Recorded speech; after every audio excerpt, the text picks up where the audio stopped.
Hey everyone, you're listening to episode 34 of the Finish Line podcast, where we discuss the intersection of faith, generosity, and personal finance. Today we're going to be sitting down with Ravi Jayakaran, President and CEO of Medical Ambassadors International.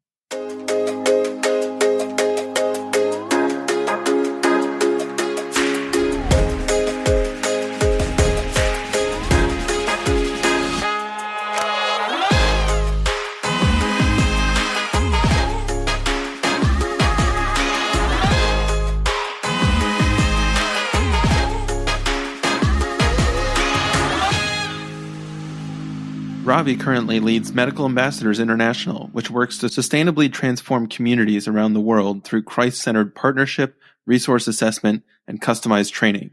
His story begins with his grandfather, who left behind a 2,000-year family tradition of Hinduism to become one of the first Christians in his community in India. Growing up in the faith, Ravi went on to pursue a degree in veterinary medicine before transitioning to full-time work with World Vision.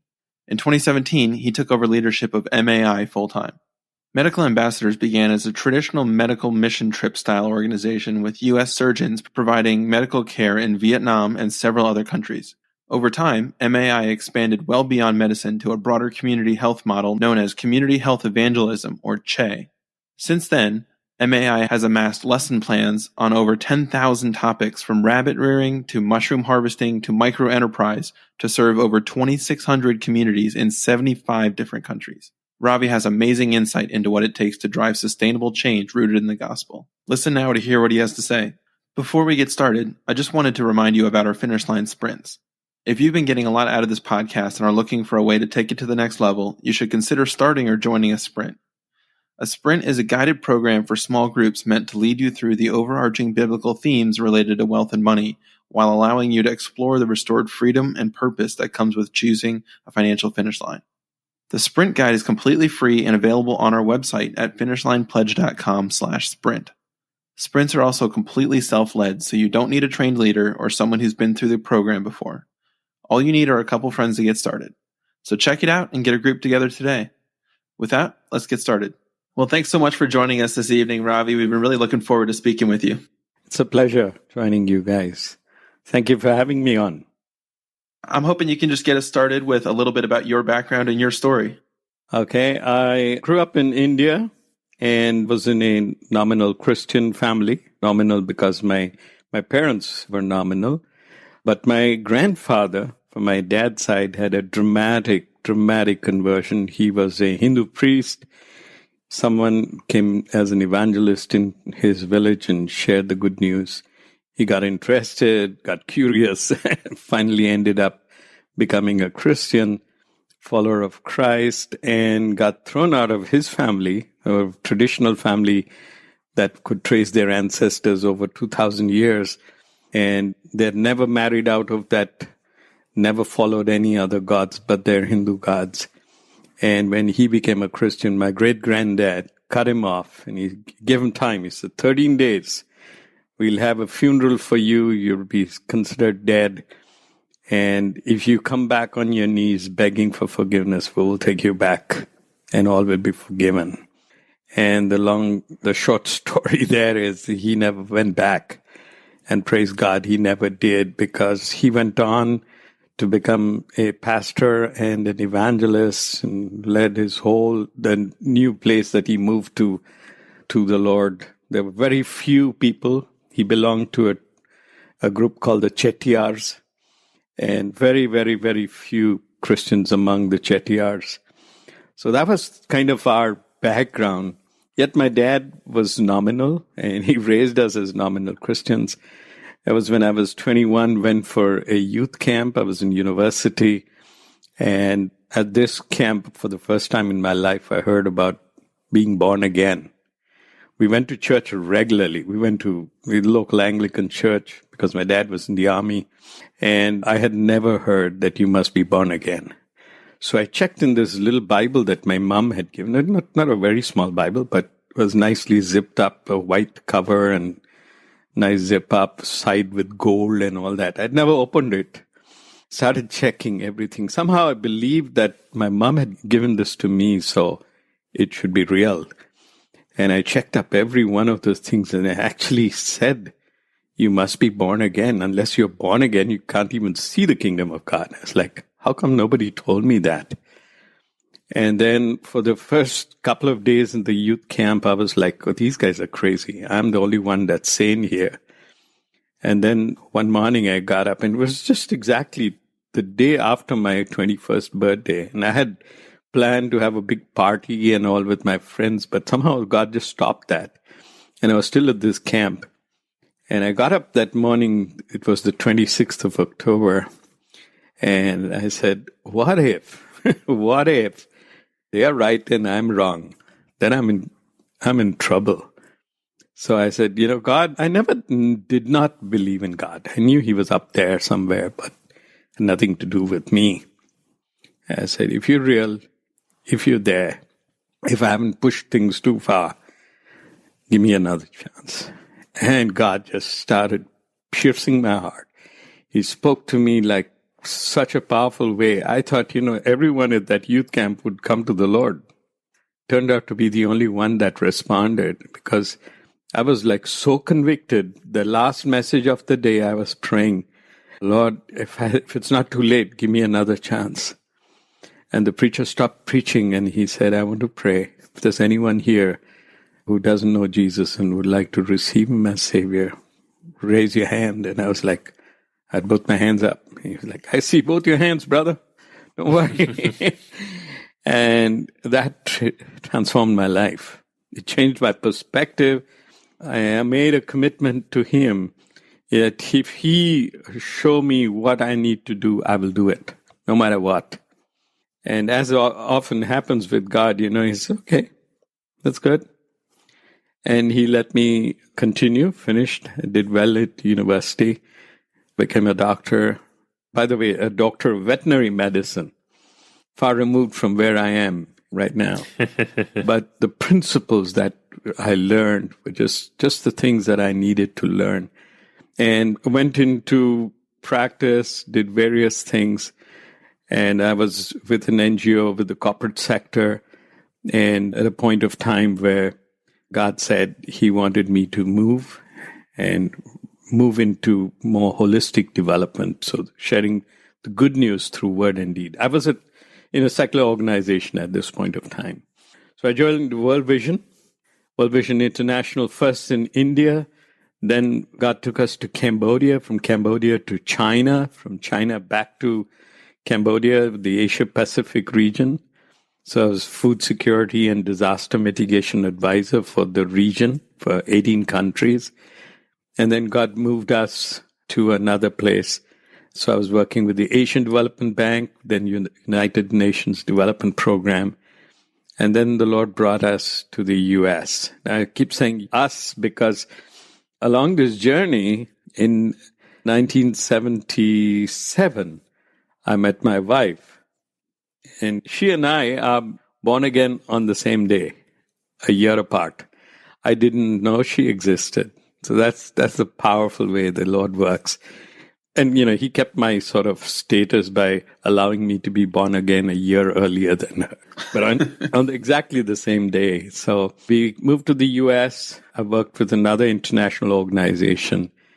And then in 2017, moved here into California to take over as president, CEO of Medical Ambassadors. So that's the kind of journey that we've had. We have two sons, both love the Lord. One is with his family in Dubai. One is in the Bay Area with his family. So, yeah, we're an expanded family now. Yeah, wow, Ravi, that's a pretty incredible story about how your ancestors and relatives came to faith and how that has all played out all the way down to your story and what you're doing today. I'm curious if you could tell us a little bit about how Medical Ambassadors International started along the way. I know there's a long, rich history there as well, and to see how that played out to the point of where you intersected into the picture as well. Yeah, thanks, Calhoun. So Medical Ambassadors started around 1980. I've been reading up about one of the persons that had a big influence, a guy called Dick Hillis. And I think the earliest was somewhere in 77 or so that he got involved. he was an evangelist, a strong evangelist. And he reached out to various people, was invited to go to a particular church. And in that church was this family called Ray Benson. Ray was a nominal Christian. His wife, Lou, was a powerful believer, been praying for him. And when the pastor said, hey, we got this evangelist, Dickelis, coming here, who would keep him in the house? So Ray held on to her right hand so that she wouldn't raise it. She raised the other hand. So that we'll do it. And so long story short, what they had to do was for a week, they had these, evangelistic meetings in the church. And it was Ray's job to drive Dickelis to church and bring him back. So he was forced to listen because Ray would ask him, what do you think about that? What do you think about that? And long story short, again, by the end of that week, he had given his life to the Lord. And then for all practical purposes was a good Christian. So tithing and all that stuff. But he was a surgeon. And he didn't think he needed to do anything more than that. So Dickelis came back to Modesto. That's where we are, very close to Modesto. We are in a place called Salida. Salida is the exit of Modesto. It's about 4.5 miles from where I stay in Ripon. And so he comes back, and God puts a burden on Dickelis' heart because he is a ministry launcher. He's launched a whole bunch of ministry. And then he comes back here, and God has been putting a burden on his heart for health care for people in the developing world, with focus on, Southeast Asia. So Vietnam, Cambodia, that region. And he's like, okay, we need somebody who's a medical doctor, who's charismatic to get this launched. Otherwise, it's not going to get launched. And God reminds him of Ray Benson. So, but the guy never wanted to move anywhere outside. He's a faithful giver. He's a supporter. He's not going to move out. So he goes to his house. And long story again, how Ray Benson says, I'm very busy. I do 6 surgeries a day. And, I'm all booked up for the next 6 weeks. This guy says, okay, let me see the 7th week. And he had a practice of not booking for the 7th week till, 1 week, then slots of 6 weeks. And he says, you know what? Here's a pencil. Mark it out. Come with me. Come with me to Vietnam.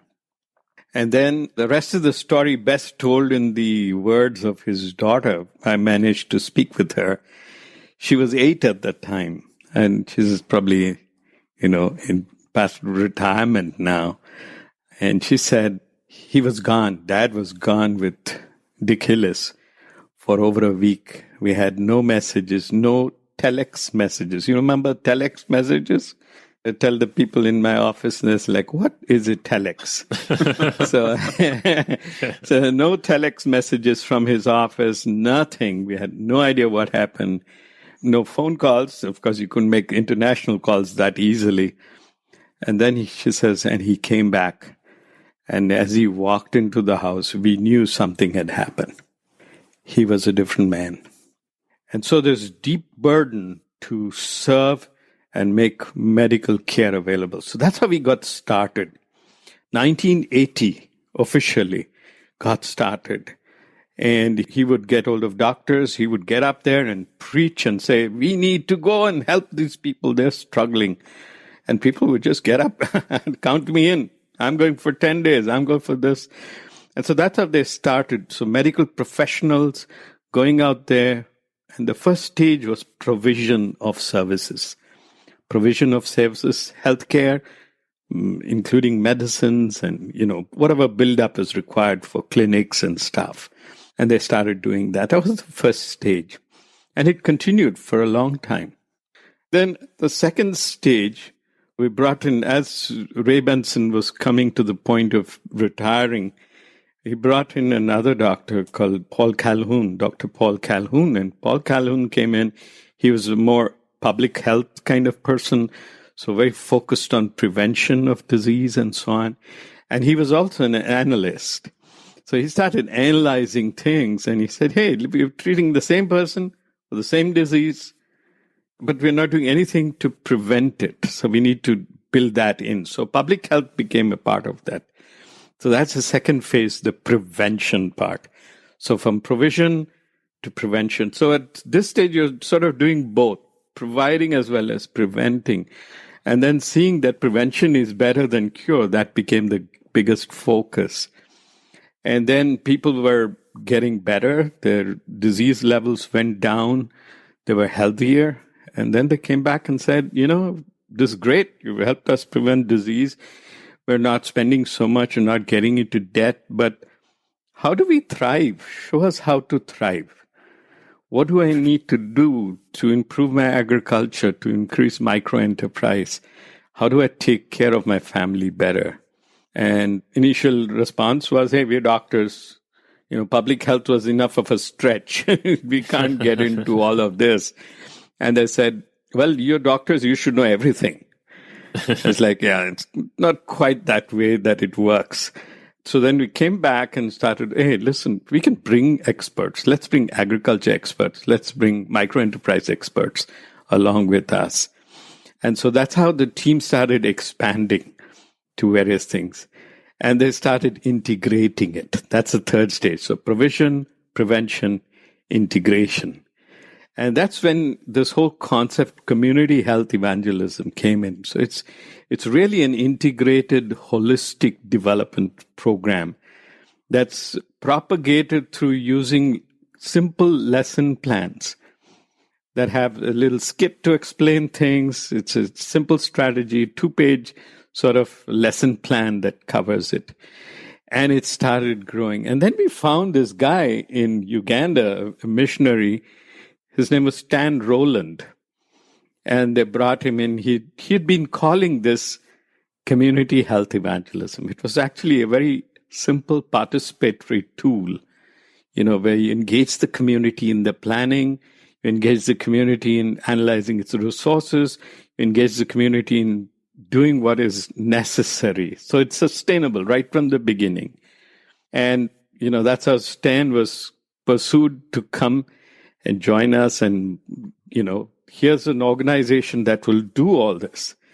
And he came in and his condition was, listen, I'll come in, I'll do this, bring community health evangelism through your organization. But you stop sending these doctors and, treating, and then they come back and treat the same person over and over again. It's very confusing to do that. Pass that on to other people. You guys focus on this holistic community development. In the lesson plan, they also had things that were related to word and deed, both very well balanced, because word and deed need to be in balance. We call that integral mission or holistic mission. Some organizations call it transformational development. Some call it holistic development. But essentially, it's word and deed. Whatever you need to respond to the compassionate needs of people, but do it in a way that's sustainable so they can continue to do it once you're gone. You be the catalyst for it. So it's low cost. It doesn't bring too many resources from outside. Of course, there's knowledge resources that come from outside, but keep it as low as possible. We call that labor-intensive development. So that's how it started growing. And Che just exploded. It just started growing. Lesson plans were added. We had something like 10,000 lesson plans covering everything. Wow. From rabbit rearing to mushroom cultivation to, small enterprise and just a range of things. And then we went to the next stage, which was how do we consolidate this? Consolidate this into appropriate, relevant buckets. So there's some order in what we're doing. And that process still continues. They're still looking at various things. We allowed people to use it after they've been through training and make their own adaptations. So if you look at numbers, it's probably 18,000 lesson plans, but then, it's the same topic that was modified and so on. But about 10,000 different topics. So then we went to the consolidation phase. And of course, that's the time when, the economy tanked and We had the 2008 crisis, and result in some things that we didn't realize at that stage, that God was multiplying the organization again, because out of it was birthed a thing called the Global Chain Network. And that is working now in 132 countries. So we had our own thing, which we grew and consolidated. And now we're, in 75 countries, working in 2,613 communities. But the biggest strength of our organization is that every community, every one of these 2,613 communities has 20 or more volunteers. And these are people from the community, know the language, know the culture, and belong to those communities. So they continue to grow it. And once they have grown, they reach out to their neighbors. So it's, we suddenly find probably it's not just 2,613, it's far more than that. But this is what we know at this point of time. And so then came this, after consolidation, the stage of expansion. So what we're doing now is there is need also within this matrix of integrated development that we do through CHE, there's need to specialize. So we're specializing in community health evangelism for women, for families, for men, micro-enterprise, for CHE with children, and now CHE for people with disabilities. So we're launching a campaign early next year for disability concerns. We had the pleasure of having Johnny Erickson do the introduction to this whole thing. So that's the expansion stage. I joined Medical Ambassadors in 2017. And in the process, like I said, sometimes God just leaves us to do what we are doing and what flows naturally. And then he reaches out and says, hey, I want you here. And he brought Vimla and I here to California. And we've been here since then, 2017, leading the organization and taking it in the place where God wants it to go. So we've started some new programs, special programs. So we set up an academy called Medical Ambassadors Academy. The focus of this is to serve the servants. We've got our teams of these volunteers who train others, but there's nothing to really build their capacity. So team building, management training, and so on. So in 2020, we started MAI Academy. We also saw while we were working in these communities that, disasters hit. And rather than have those, big, when I used to be in World Vision, with these big trucks that would come in with relief response and so on. But how do we do that so they can use their own resources to respond? So a low-cost response in that same principle. So we've just set up a crisis response fund. And I'm sending both of you books on that and how you can access that. And so we started a new ministry of crisis response. And then during a COVID crisis, a lot of knee-jerk reactions with various countries have been stop people from moving out, literally stop them from getting out of their village. And these are guys who had to do some work every day. If they didn't, they would be hungry. So they were getting into debt. They were ending up selling their children to traffickers. So that emerged very recently. Said, hey, we need to do something for prevention of trafficking. And the more we started looking at it, there's a saying, there's no greater blindness than those who have eyes that cannot see. And some of this was happening right there because we were like, wow, this is what's happening. And we got deeper into it and people saw what we're open to any kind of program that is needed. So we started doing that.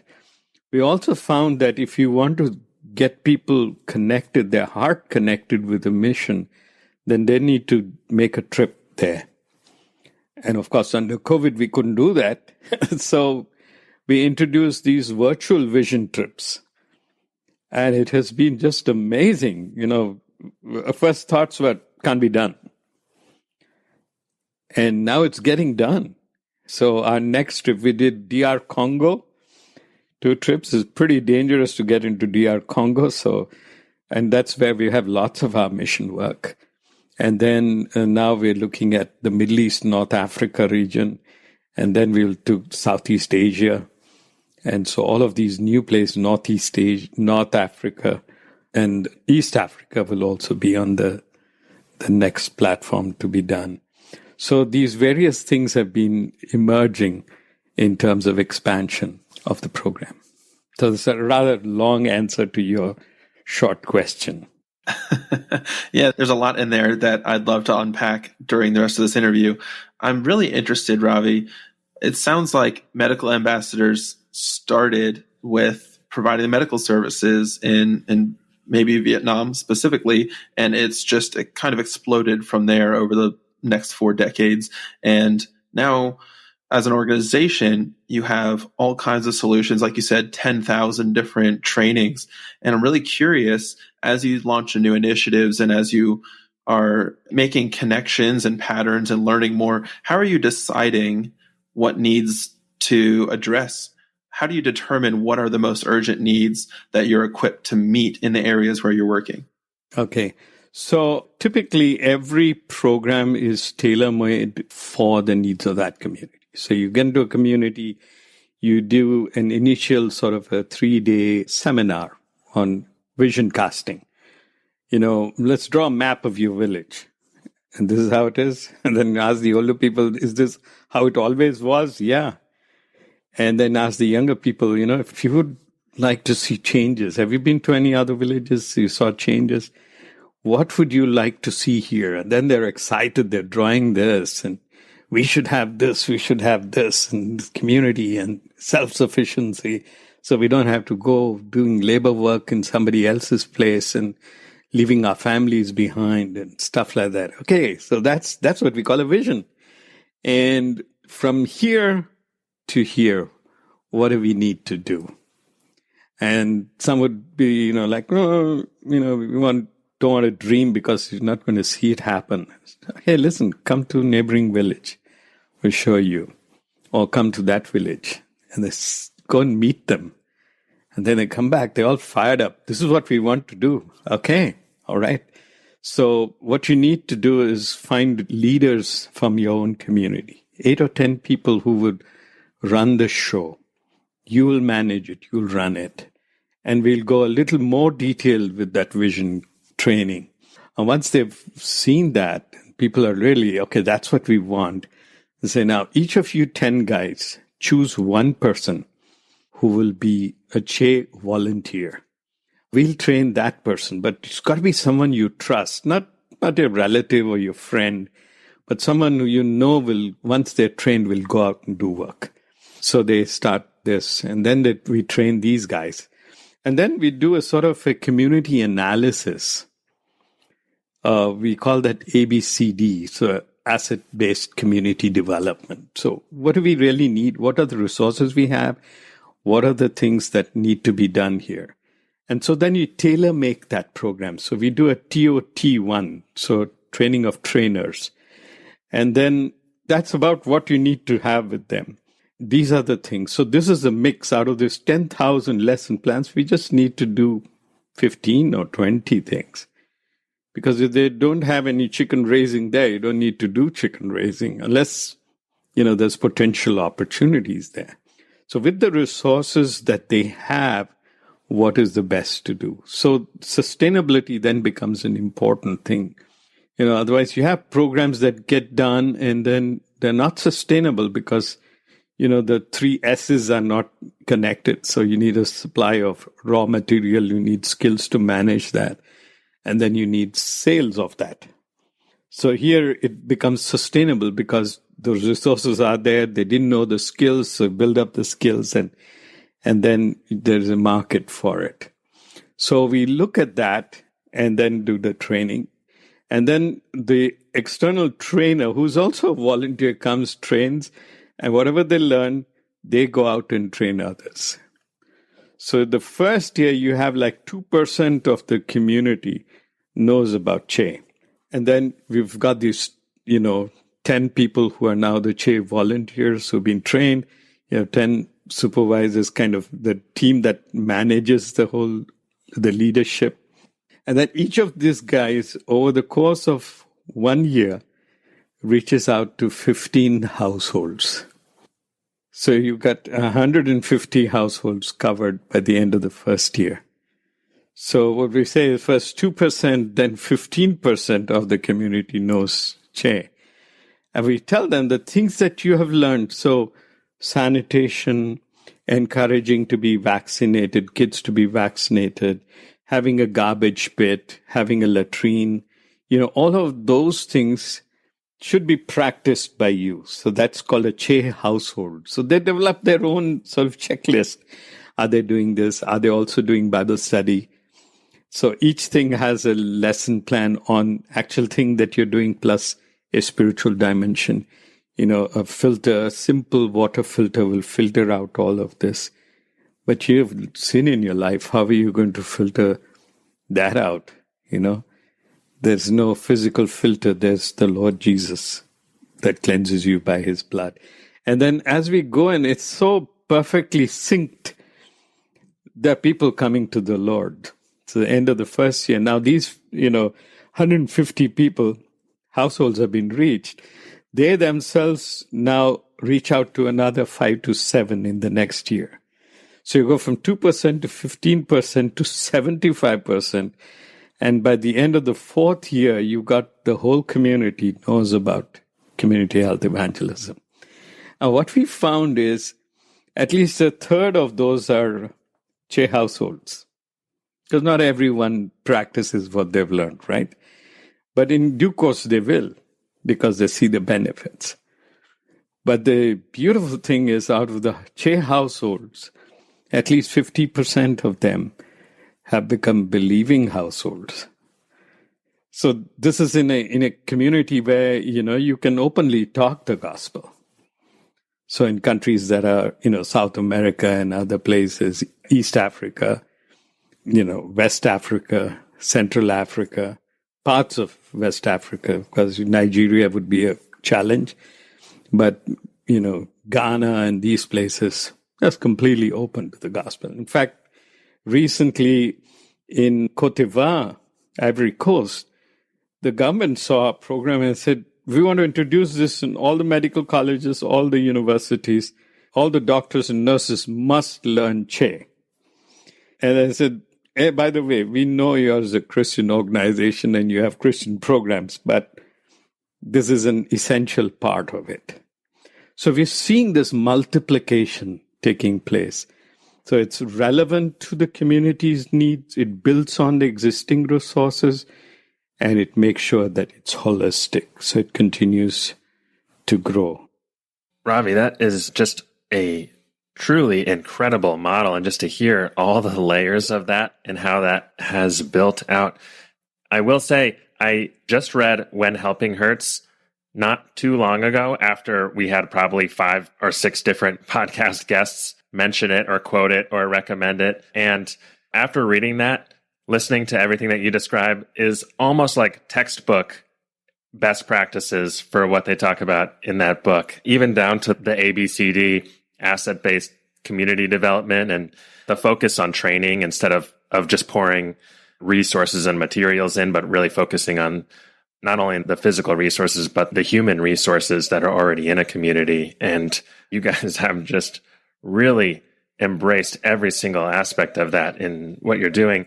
And you guys have just really fully integrated the faith aspect of it in terms of tying the gospel to all of the change that is happening in these families and in these villages. And I'm curious if you could kind of walk us through almost like a case example of a village, what, kind of might look like when you guys arrive. Even what does it look like for you guys to arrive? Who gets there? Who is actually doing the vision casting that you talked about? And then what's that look like over the next few years? How long are you guys in that village? And how does that expand to the neighboring villages? I know you touched on a little bit about that, but, just kind of an example of what that might look like. Okay, so let me tell you of a village in West Africa, in the country of Togo. So the village was Vivati, and our sort of area coordinators. So we have area coordinators that oversee country levels. Unless it's a huge country, then you might have 2 area coordinators. So Daniel Pobier was the area coordinator and an evangelist. So his team of people would go evangelizing and reaching out to different villages, sometimes seeing success, sometimes not. Sometimes they went to communities really poor, very needy, and then there's like, oh, we don't have anything to give them. Let's just preach the gospel and get out of there. And Daniel was kind of discouraged. There's got to be more to this. You know, Jesus talked of word and deed. James clarifies that. And then he talked to the same group of people, you are the light of the world. And he didn't turn to another side and say, you guys are the salt of the earth. He said to the same, you're the salt of the earth. And that's about being what we talk about. And light of the world is to proclaim, to preach, to enlighten. And these two had to go together. He somehow didn't see that happening. So he heard about Che, he signed up to get trained. So he went to the first level of training. He said, this makes sense. Is there something that's a little more? And would somebody be willing to help me to go for that training? So he went to the Philippines, where we had one of our centers for training, from Africa, from West Africa. He went there. And he came back, he was on fire. So our internship is almost like 4 to 5 weeks. So you got TOT1, TOT2, TOT3, TOT4. So there's practical stuff, there's evaluation, then there's project planning and all of that. So the works. TOT1 is all you really need to get started. So he's got all this, he comes back all on fire, and he tells his evangelist team, you know, I've found it. Word and deed. I've seen the change in Philippines. That's what it is. And so this team is like real skeptic. No, that doesn't work. And he says, okay, let's choose a village where we'll do it. So they said, let's try Vivati. If it works in Vivati, we will believe you and we will proceed. So he says, yeah, let's try. And he didn't know all about Vivati because that's where these guys had gone. And for 5 years, they had a, hand pump in the village which the government had put. It had broken. And they went and called the guy to fix it. And he said, you need parts for about $100 worth of stuff to fix it. And in 5 years, they couldn't raise the money to fix that. And so they said, so his team said, if it works there, we've been to this place.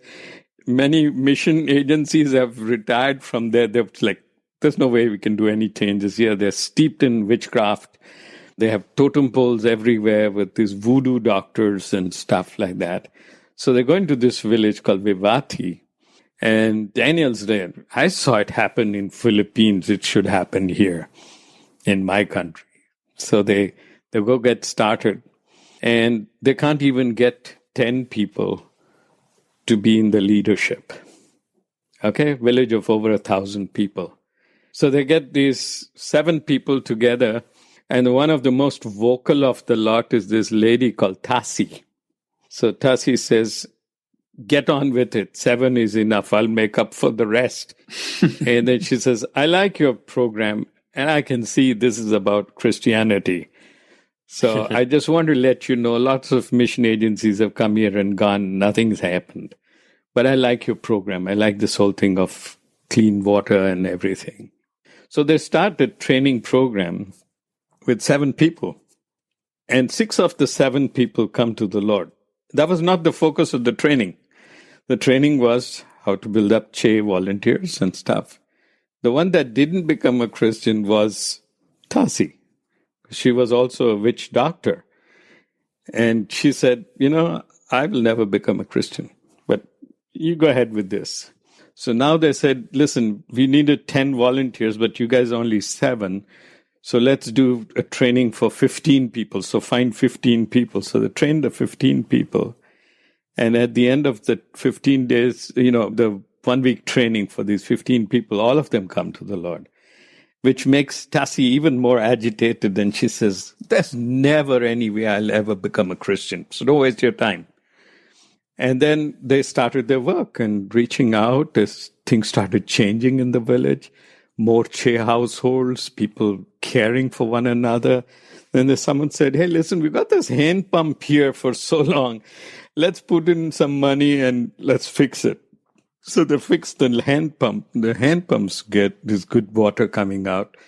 And then they said, let's reach out to the government and ask them if they make a couple of more of these. And now the government is surprised, so much interest in all that. Who told you you need to drink safe water? They're like, we've started this program. So they say, and then they come in and they built a couple of more water tanks, hand pumps. And so that's improving. Changes are taking place.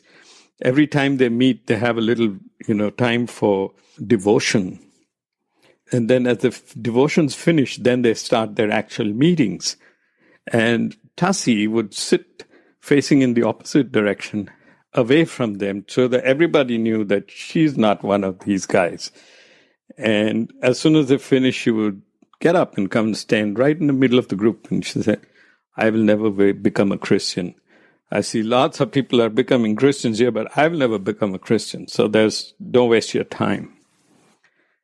And then it went on for 2-3 years. And the third year, they thought, this ritual now, she's going to come back and say something. She walked in, but she said something different. She said, I have watched you guys. I have sneaked up in the night to see what you do. And I have seen that you have something that I don't have. And then she turns to them and she says, I want to be a Christian. Wow. And they're like, wow. And someone says, you know what? You can't do your witchcraft. She says, I know that. I burnt all of it in Kim. And I know that enough from what you guys have been talking. I have seen the power that you have is far greater than any of the power that I have had access to. She becomes a Christian. They stop their meeting that day. She gets down on her knees, they lead her to the Lord, and she gets up and she's on fire for the Lord. Okay? Cut to the end of 4 years. That village, which could not raise $100 to fix a hand pump that was broken for 5 years, paid for so many to get done. They built their own church. It's not a fancy church. It's a mud building with a tin roof. They support their own pastor. And the latest is they invested $1,000 in equivalent currency to get him a motorbike because this guy was so discouraged. He said, my gift is evangelism. And there are no other people in my village to evangelize. So I have to go to other places. And he was going on his bike and they bought him this motorbike so that he still stays happy by doing his evangelism as they go. That village is a transformed village. 95% are believers and followers of the Lord. So disease has come down. Health has improved. They have their own school.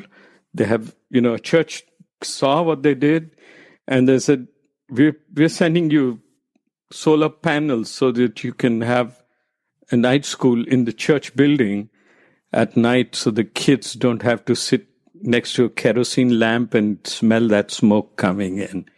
That's the amazing power. And most of it was done with existing resources. And that's transformation. Ravi, I'm so excited hearing you explain this. It's really coming full circle. You have a village that's maybe you'd say resistant even to Christianity. And this model has broken through. The provision is an avenue to sharing Jesus with a people that are now launching their own pastor to go share it with others. And it's really amazing how the sustainability makes that a repeatable model, and that village can train the next village, which can train the next 2 villages. And pretty soon, it's undeniable the incredible impact that those steady efforts in those first 4 years really have launched. You mentioned a few times throughout your stories about people going and witnessing what was going on and what an impact that had on them, all the way back to the founding members of MII. And I'm really curious, from your perspective, what's going on during those brief periods where someone goes and witnesses and experiences what's going on, what happens to that person that sets them on fire for the Lord? Yeah, so there is the opportunity to see that it works. Jesus continuously said, come and see. What does it cost? Come and see. Can these things change? Come and see. And I think that's the principle of it. So when a community has grown, what we've said is people come to the Lord, try to meet in worshiping groups. So 18, 20 people can meet in a house fellowship. One that's among them takes on leadership and teaches them. And as that church grows, that fellowship grows, they reach out to other people in that. So you'll have multiple worshiping communities in every village. And then they reach out to neighboring villages. So when they go out to neighboring villages and share what has happened, people say, that's like a pipe dream. I don't think that can happen in my village, Just like Vivati said, there's no way we can do it. Interesting, in Vivati itself, when they first went in, Daniel and his team went in, there were no women there. So I said, where are all the women? So they've gone to the neighboring village to get their tapioca powdered. And they didn't feel bad that all the men were sitting there and listening, right? And only the women had gone. And as it started growing, the women said, listen, we don't want to be missing out on all the stuff that's happening here because we go all the way there. Can we mobilize? We will put together what we can. And can we get somebody to help us technically so that we have our own, mill here to grind and do this? And so these guys are reaching out and say like, hey, what happened? You guys don't come here anymore to get your tapioca ground. What's happening? So come and see. So then they see this micro enterprise developing, and then they'll walk around and say, you got all of these things happening here, households. They're uniquely different by comparison. And they're healthier. They're not wasting their money on getting, treatment, whatever, shoddy treatment is available. And the biggest testimony is come and see. Come and see. And it also applies to, potential donors. Can this work? What does it cost you? And, over the years, in the last 4 years, the ROIM, we started at $1.35 per person impacted per year. Came down to $1.13. In 2019, it was $1.02 per person impacted. This year, we are down to 97 cents per person impacted per year. So when we talk to them about this, like, for that kind of money, there's no way you could do that. And in so many countries, come and see. But, because of COVID, we couldn't make them go and see. So we started doing these virtual vision trips. And so you interact. And then our regional coordinator there answers some of the questions that people have. And then now, because of this virtual option, this new option that came about because of the restrictions of COVID, people are able to access and see what God is doing. And that makes the difference. They're on fire after that. So our next trip is from Middle East, North Africa region, which is a pretty dangerous area to visit. So those are the exciting things happening. Come and see. Yeah, I think you're right on with that.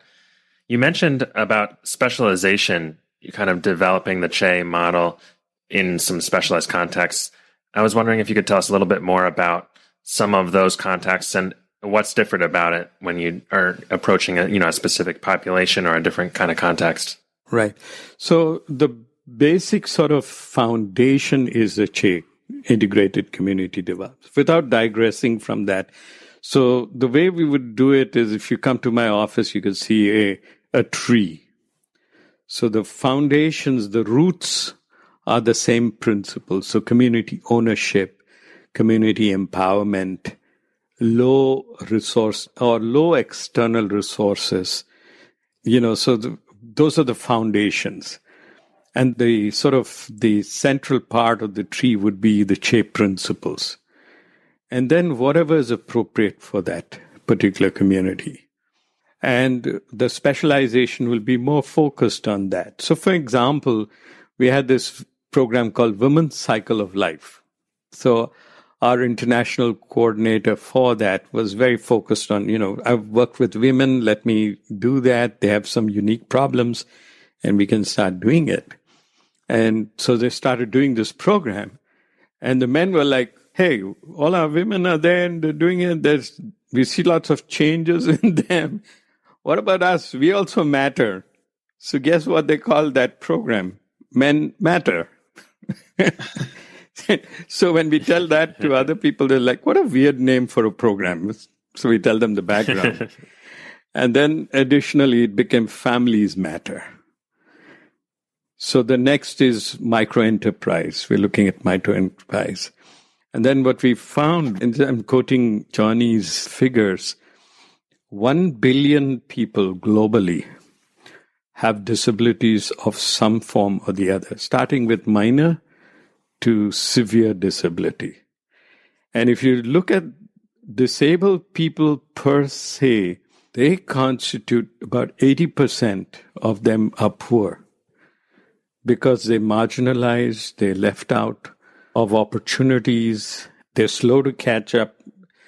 You're already in a handicapped race. And then to be handicapped in that handicapped race, you're really struggling. So we're trying to reach out to all of these people and specialize. We don't even know what all might happen. In 2019, we said we'll do virtual training. And it sounded like, this is time when we didn't even know what Zoom was, right? Yeah. And now we've got all of our training can be done virtually because the guy said, can't be done. Ours is a contact, exercise. They have to be there. Well, we said, then we can't do it. You get COVID in the process. You don't want that to happen. How can we do it? So they've come up with all sorts of options like, and you'll read that in the book I send you. It's Healing Lives Post-Crisis.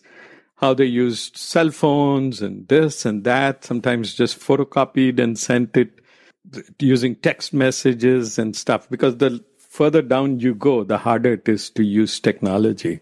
Yep, right. But you can get a lot of stuff on your cell phone and moving. So that's the focus now, looking at what do we need to do there.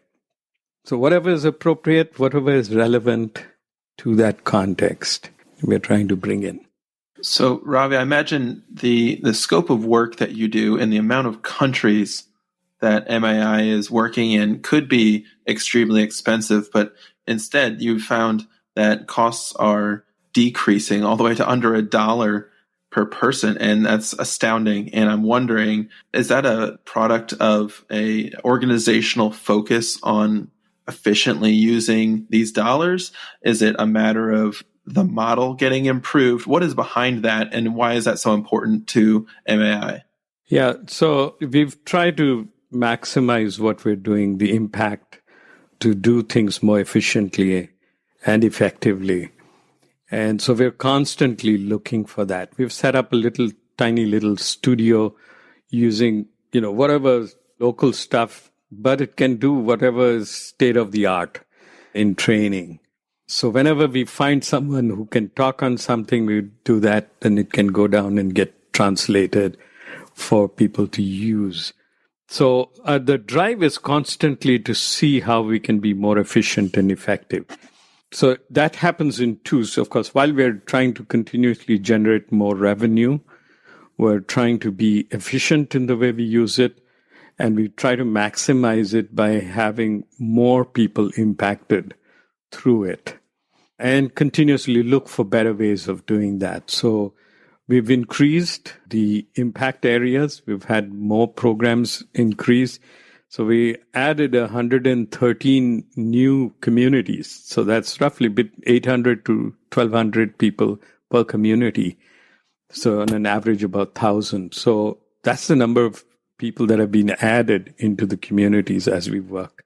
So one side, trying to increase and maximize without losing quality, and also increase revenue. So that's the drive that we have. Well, Ravi, I'm curious to know, you started as a provision ministry.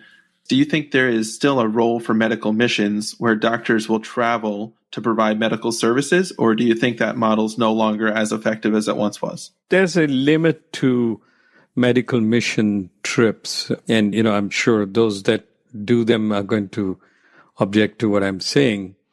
And that is essentially because of the consistency of that service. So if you have a doctor go, it's got to be the same doctor that continues not only to provide those services, but to build up the capacity of the people in that area. So you're building up and training them. You latch on to maybe a local healthcare service, and then you help provide this. So we're trying to do that in the Philippines. So it involves working with the government, which has had its own challenges because new set of government officials come in and then they're not, sympathetic to that process. We're exploring another thing with telemedicine. Is it possible to get somebody to come over, do some preliminary training so they know the person and they've arranged with that? And then subsequent training is in terms of like telemedicine call that you talk to them and you continue to build their capacity. So that's one side of it. With medical mission trips, the cost benefit is, you might have 10 people going, they're all paying their own costs. But for that same amount, like $1,200-1,500 per person, plus them staying there 10 days, there's more damage. So if you remember what you've read in When Helping Hurts, by the way, I'm on the Chalmers board. So Brian Fickert, who's the author of that book. So what happens is you go in there, let's say you bring all these high qualified doctors. Really the best doctor that would work for that is a general physician.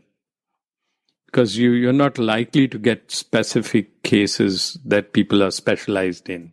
So you've taken this team over there, they're all physicians, and they've done training, and they've got medicines and everything. And then you got in that same place this little guy who has somehow decided not to work in a city, but work in his village, set up a small practice, and, his small enterprise in selling medicines, providing a low-cost service. And suddenly he's got these 10 doctors come into that same community and distribute medicines, vitamins, and you've got all these doctors, all the fanfare, and they come in, and then the people are like, who's going to go to that guy? He's one of us. Look at all these guys who came from the Western world, and they give free medicines, and this guy charges, even if it's like a 5% increase in the cost, they give it free, just like any other enterprise. And I think Brian talks about, somebody went in there and he has a little shop and he's making little school bags and he's got his own little stitching system. And then someone watches that, and then the next mission trip, they come in with 100 bags and distribute it free. And what happens to this guy's enterprise? It's gone. And then it's no longer glamorous to visit that same village again, right? So they've gone to another village or somewhere else. And the village is worse off than it was before. And that's the risk with medical missions.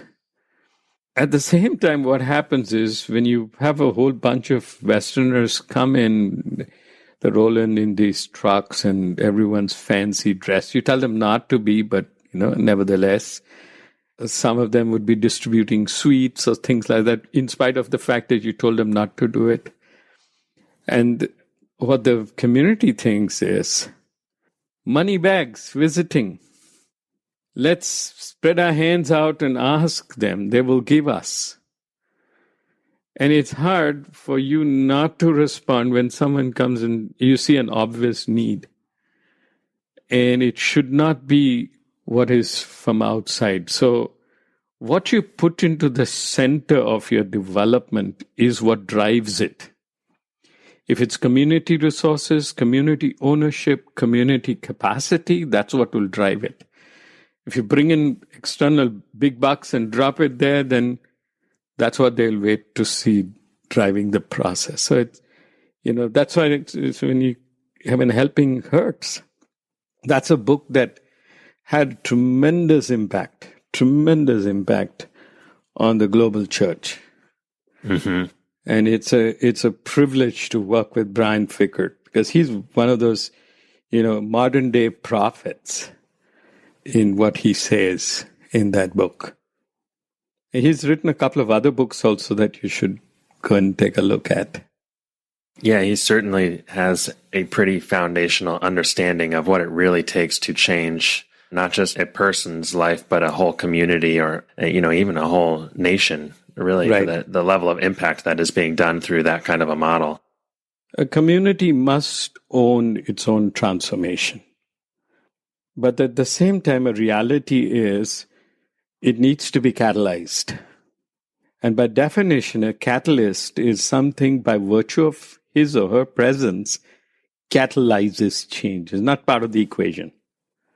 So something needs to get it started. We're low cost, but we still need to get people trained. The volunteers need to be trained. The quality of their training needs to be monitored, and quality control has to be there in that. There has to be continuous interaction when they say, hey, what do I do in this case? I've never come across this in any training.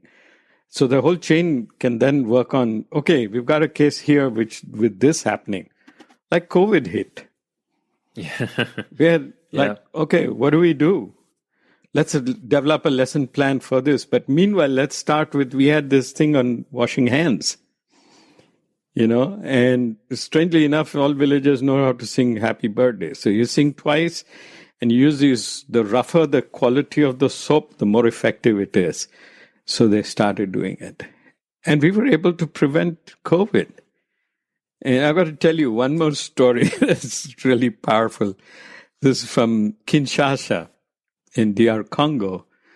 So they're like, okay, what else should we do? 6 feet apart. So like literally, you stand 6 feet apart. So they're doing that, washing the hands as much as possible. I mean, we couldn't get a hand sanitizer here in the US. So you can imagine, what it's like. Forget hand sanitizer, because there's a risk with that absolute alcohol being in the village. So let's use other ways. And then finally there's like, okay, what else should we do? So we said, okay, get masks, wear masks. So they went, to the local village. From the village, they went down to the hospital, Christian hospital, and asked the people, how do we get masks? So the guy was like, administrator says, we don't have enough masks for ourselves. What are we going to give you guys? Go away. Right.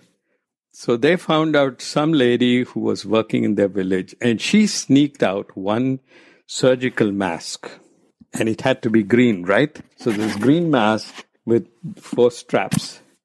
And they went to the local enterprise in the community, which was a, tailoring school they had started for women to make their own school uniforms for their kids, so that they weren't paying that much for that. So stop all your work. Let us make these masks. So she says, get me green cloth, because that's what it was, like surgical mask, right? So they all made it. The whole village is wearing it. All the kids wanted to wear it. Everyone's in this village. So then cut to like a month later, the administrator is walking down the corridor and people are waiting, sitting on benches. And he sees about 8 or 10 of them wearing masks. So it's like, where did you get that? Oh, sir, we make it in our village. Who told you to wear it? Medical ambassadors told us about wearing masks to prevent diseases.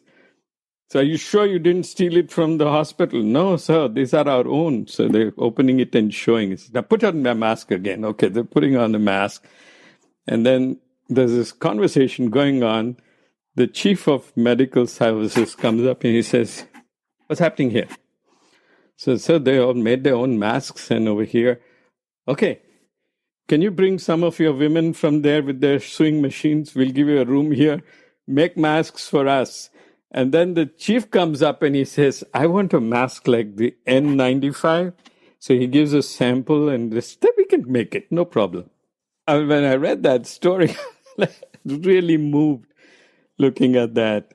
Yeah, and wow. It's just amazing. And then the villagers themselves, not only this thing, they took it on themselves. We have prevented COVID in our village. We owe it to outsiders to also know about COVID. So they get these horns, where you can announce, and there's a troop that's going on. So I put that at the back of the cover of the book. So when you get it, you'll have a look at that and how that worked.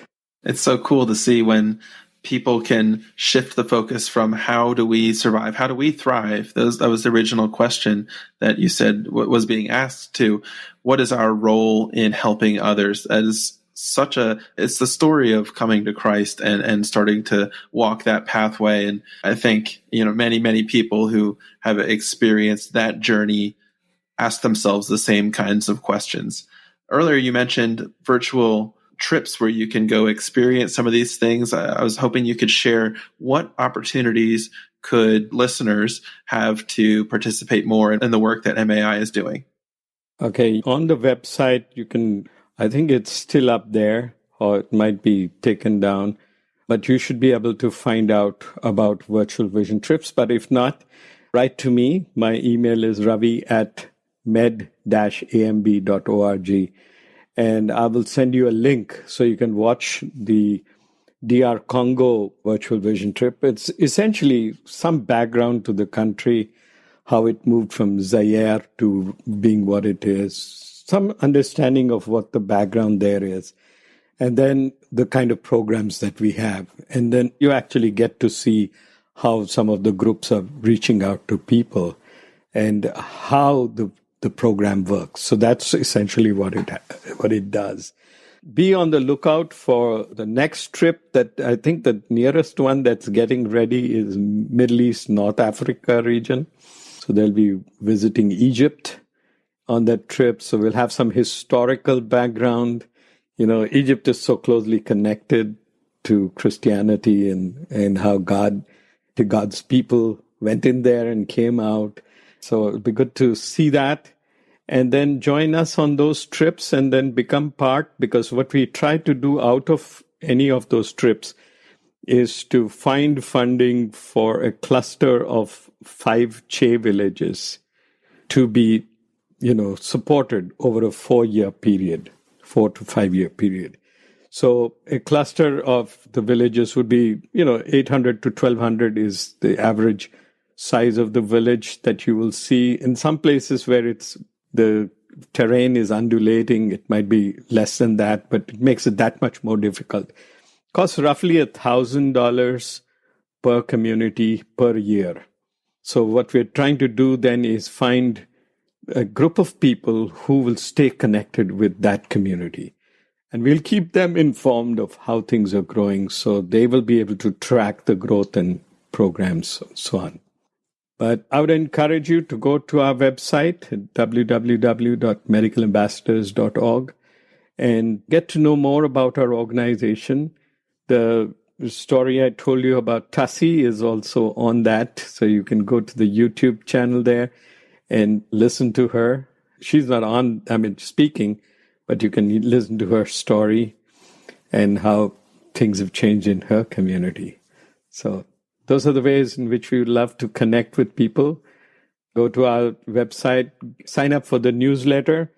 We keep you informed every month on what is happening. For Thanksgiving, we have a special program with the story of one of these Che volunteers, and it's in a folded card that you can keep at your Thanksgiving table. Hold one place for that. Reserved, it says, reserved for a special guest. And then after everyone's seated and the place is still empty, the host takes up that card and reads out the story and then says, okay, here's the story of this Che volunteer. And let's consider what we would have, suppose the person actually came here, how much would it have cost us to make a meal for him or her? And let's make that an additional donation to Medical Ambassadors. And of course, you can support our programs, be involved in it. Yeah, thanks for sharing. Sounds like there's lots of opportunities to get more involved. So as we get to the end of our episode here, I just wanted to get to our manager's minute. And as a reminder, we spend all this time talking about how everything, including all wealth, all money, belongs to God, and we are simply managing it. We are stewards of the wealth that is entrusted to us. And at the end of every episode, we like to close out by giving our listeners a quick suggestion on something that they can do with any excess or margin that they've set aside above and beyond what they need. When we have a guest on the episode, we like to give you a chance to share with our audience an idea that you might have. So could you share a suggestion for our listeners on something that they could do with any excess money that they've set aside? Thank you for asking, Cody and Calhoun. So as a Christian voluntary organization, we depend on donations. So we don't crank up our production so that more revenue comes in. We just crank up our prayers and ask the Lord to provide for what is required. So I would recommend for your listeners to be in prayer, ask the Lord how He wants them to be involved, how He can use their excess funding that they have for His kingdom to be expanded. So areas in which you can be doing that is to go to our website, look at some of the options that you have. The international programs is the place. It's coded U001. It'll make sure that it goes to field support programs, or you can be involved in any campaign that's coming up. So the nearest campaign that's coming up is the one for Thanksgiving. It'll be at Thanksgiving time. It might be a little too early for you to respond to that, but we'll keep that option open so you can continue to do it. But early next year, we've got one coming up for disability concerns. So be on the lookout for that. And when that comes up on the website, you'll have an opportunity to give. But you can also go to the website and click the donate button and get involved. I would also recommend you get on there and subscribe to our newsletter, because every month we try to share the story of someone on the field that's done an amazing job. So at one time we shared about Tassie, we shared about Timothy, with various people that we've shared their lives about, and how they've just these ordinary people that have done incredible work. And all because they just put themselves in God's hands, and God just used them in a mighty way. Just like He did with Daniel Pobia and his team. Now that very village, Vivati, that was, the most difficult village, is a shining example of what God has done. So become part of our program. Join us in the extension of God's kingdom. Well, thanks for sharing that. I love that there's opportunities to support right from home and to bring that reminder right to your Thanksgiving table as you gather with family. And it just makes it come full circle. So thank you so much for sharing. And Ravi, I really appreciate you taking the time tonight to chat with us and to share more about your story and about MAI, how it got started, and the incredible work that you're doing today. Thank you, Cody. Thank you, Calhoun. This has been a very enjoyable time talking with both of you. And it's incredible how you both have, dedicated yourself to the finish line and what you do. And you continue to encourage ministries like ours to greater service for the Lord. Thank you so much. Thank you for having me. Hey, thanks so much for listening to the show, guys. If you have questions about setting a financial finish line, the finish line movement, or anything else you heard on the show today, we'd love to hear from you. And now a quick question for you. Do you know anyone who's living a life filled with generosity, purpose, and mission? If so, we'd love to talk to them. They don't need to have a financial finish line, and they don't have to have all the answers. Only a heart to steward God's wealth to the best of their ability. If you know someone like that, we'd be honored if you would connect us. You can reach us on Instagram at FinishLinePledge, through our website at finishlinepledge.com, or by email at hello@finishlinepledge.com. Finally, if you want to find any of our references or links from today's show, you can always find them in our show notes at finishlinepledge.com/episode 34. That's it for today. We'll see you next time.